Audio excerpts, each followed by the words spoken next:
ಉತ್ತರ ಪ್ರದೇಶದ ಮುಖ್ಯಮಂತ್ರಿ ಯೋಗಿ ಆದಿತ್ಯನಾಥ್ ನೇತೃತ್ವದಲ್ಲಿ ಸರ್ಕಾರವು ಕಫದ ಸಿರಪ್ ಪ್ರಕರಣದಲ್ಲಿ ತ್ವರಿತ ಮತ್ತು ದೃಢ ಕ್ರಮವನ್ನು ಕೈಗೊಂಡಿದ್ದು ಸಾರ್ವಜನಿಕರ ಸುರಕ್ಷತೆ ಹಾಗೂ ಆರೋಗ್ಯ ರಕ್ಷಣೆಗೆ ಮಹತ್ವದ ಸಂದೇಶ ನೀಡಿದೆ. ಇತ್ತೀಚಿನ ಕೆಲವು ದಿನಗಳಲ್ಲಿ ಉನ್ನತ ಮಟ್ಟದ ತನಿಖೆ ಮತ್ತು ಕಾರ್ಯಾಚರಣೆಗಳ ಮೂಲಕ ವಿಷಕಾರಿ ಸಿರಪ್ ಮಾರಾಟ ಮತ್ತು ಕಳ್ಳಸಾಗಣೆ ತಡೆಗಟ್ಟಲಾಗಿದೆ. ಇದರಿಂದ ಜನರಲ್ಲಿ ಆತಂಕ ಮೂಡಿಸುತ್ತಿದ್ದ ಸಮಸ್ಯೆಗೆ ಶಾಂತಿಮಯ ಪರಿಹಾರ ದೊರಕಿದೆ.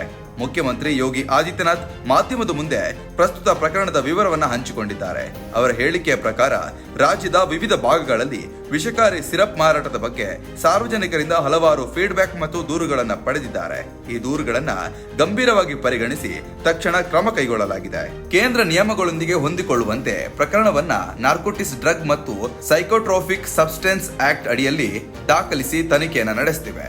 ಈ ಕ್ರಮದಲ್ಲಿ ಉತ್ತರ ಪ್ರದೇಶದ ಸರ್ಕಾರವು ವಿವಿಧ ವಿಧಾನಗಳೊಂದಿಗೆ ಸಮನ್ವಯ ಕಾರ್ಯಾಚರಣೆ ನಡೆಸಿ food safety and drug administration, ರಾಜ್ಯ ಪೊಲೀಸ್ ಇಲಾಖೆ ಮತ್ತು ಸ್ಪೆಷಲ್ ಟಾಸ್ಕ್ ಫೋರ್ಸ್ ಸೇರಿ ನಿರಂತರ ತಪಾಸಣೆ ಮತ್ತು ಬಂಧನ ಕ್ರಮವನ್ನು ಕೈಗೊಂಡಿದೆ. ಈ ಸಹಕಾರದಿಂದ ಕಳ್ಳ ಸಿರಪ್ ಸಾಗಣೆ ಸಿಸ್ಟಮೆಟಿಕ್ ಆಗಿ ತಡೆಗಟ್ಟಲಾಗಿದ್ದು ಹಲವಾರು ಆರೋಪಿಗಳನ್ನು ಬಂಧಿಸಲಾಗಿದ್ದು ಹೆಚ್ಚಿನ ಪ್ರಮಾಣದಲ್ಲಿ ವಸ್ತುಗಳನ್ನು ಜಪ್ತಿ ಮಾಡಲಾಗಿದೆ.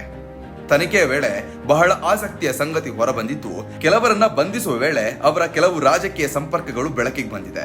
ಕೆಲ ಬಂಧಿತರು ಸಮಾಜವಾದಿ ಪಾರ್ಟಿಗಳೊಂದಿಗೆ ಸಂಬಂಧ ಹೊಂದಿದ್ದಾರೆ ಎಂಬ ಮಾಹಿತಿ ಬಂದಿದೆ. ಸರ್ಕಾರ ಈ ಬಗ್ಗೆ ಕಠಿಣ ಕ್ರಮ ಕೈಗೊಂಡಿದ್ದು ಯಾವುದೇ ರಾಜಕೀಯ ಪ್ರಭಾವದಿಂದ ತಪ್ಪದೇ ಕಾನೂನಿನ ಜಾರಿ ನಿರ್ವಹಣೆ ನಡೆಯುತ್ತಿದೆ ಎಂಬುದನ್ನು ಮುಖ್ಯಮಂತ್ರಿ ಸ್ಪಷ್ಟಪಡಿಸಿದ್ದಾರೆ. ಯೋಗಿ ಆಡಳಿತವು ಈ ಪ್ರಕರಣವನ್ನ ಗಮನದಲ್ಲಿಟ್ಟುಕೊಂಡು ಸುಧಾರಿತ ಮಾದರಿಯಲ್ಲಿ ನಿರ್ವಹಣೆ ಮಾಡುತ್ತಿದ್ದಾರೆ. ಸಾರ್ವಜನಿಕರ ಆರೋಗ್ಯವನ್ನ ಮನದಲ್ಲಿಟ್ಟುಕೊಂಡಿರುವುದು ಗಮನಾರ್ಹ.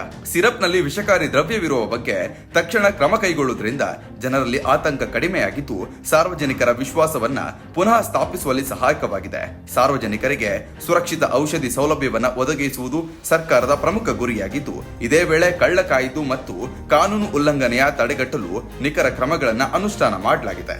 ಸಾಮಾನ್ಯವಾಗಿ ಈ ಪ್ರಕರಣವು ಆರೋಗ್ಯ, ಸುರಕ್ಷತೆ ಮತ್ತು ಕಾನೂನು ಪಾಲನೆಯ ಮಹತ್ವವನ್ನ ಎಲ್ಲರಿಗೂ ಸ್ಪಷ್ಟವಾಗಿ ತೋರಿಸಿದೆ. ಯೋಗಿ ಆಡಳಿತವು ತ್ವರಿತ ಕ್ರಮ, ನಿರಂತರ ನಿಗಾ ಮತ್ತು ವಿವಿಧ ಇಲಾಖೆಗಳ ಸಮನ್ವಯದಿಂದ ಸಮಸ್ಯೆಯನ್ನ ಶಾಂತಪೂರ್ಣವಾಗಿ ನಿಯಂತ್ರಿಸಲು ಯಶಸ್ವಿಯಾಗಿದೆ. ಮುಂಬರುವ ದಿನಗಳಲ್ಲಿ ಕೂಡ ಇದೇ ರೀತಿಯ ತ್ವರಿತ ಕ್ರಮಗಳು ಮುಂದುವರಿಯುವುದರಿಂದ ಉತ್ತರ ಪ್ರದೇಶದಲ್ಲಿ ಸಾರ್ವಜನಿಕರ ಆರೋಗ್ಯ ಮತ್ತು ಸುರಕ್ಷತೆ ಮೇಲ್ವಿಚಾರಣೆಯು ಸದೃಢವಾಗಲಿದೆ ಎಂದು ನಿರೀಕ್ಷಿಸಲಾಗಿದೆ. ಒಟ್ಟಾರೆ ಸಿರಪ್ ಪ್ರಕರಣದಲ್ಲಿ ಯೋಗಿ ಆದಿತ್ಯನಾಥ್ ನೇತೃತ್ವದ ಸರ್ಕಾರದ ತ್ವರಿತ ಕ್ರಮಗಳು ಕಾನೂನು ಪಾಲನೆ, ಸಾರ್ವಜನಿಕರ ಸುರಕ್ಷತೆ ಮತ್ತು ಹಾನಿಕರ ವಸ್ತುಗಳ ಮಾರಾಟವನ್ನು ತಡೆಯುವಲ್ಲಿ ಮಹತ್ವದ ಪಾತ್ರವನ್ನು ವಹಿಸಿದ್ವು. ಈ ನಿಟ್ಟಿನಲ್ಲಿ ಉತ್ತರ ಪ್ರದೇಶದ ಜನತೆ ಸುರಕ್ಷಿತ ಮತ್ತು ವಿಶ್ವಾಸಾರ್ಹ ಪರಿಸ್ಥಿತಿ ಒದಗಿಸಲು ಸರ್ಕಾರ ನಿರಂತರವಾಗಿ ಕಾರ್ಯನಿರ್ವಹಿಸುತ್ತಿದೆ.